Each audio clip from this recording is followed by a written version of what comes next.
பாத்தீங்களா சந்துரு சார், நமக்கு அனுப்பின மாதிரியே அவங்களுக்கு ஏதோ படம் எடுத்து அனுப்பியிருப்பான் போல அந்த ராஸ்கல்.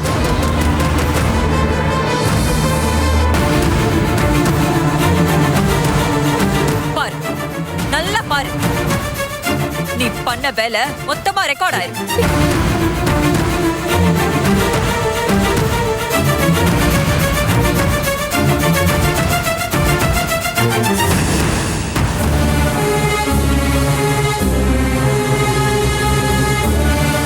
என் பொண்ண கொல்ல பாத்திருக்க.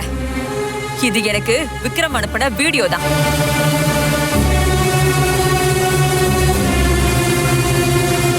ராஸ்கல் கிரிமினலா பிளான் பண்ணிருக்கோம்.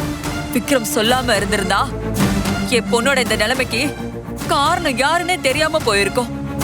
சித்தி, நீங்க யாரு நல்லவன்னு சொல்றீங்களோ அவன் தான் இது அத்தனைக்குமே காரணம். அந்த விக்ரம் தான் காவியாவை இந்த நிலைமைக்கு கொண்டு வந்து நிறுத்திருக்கான்.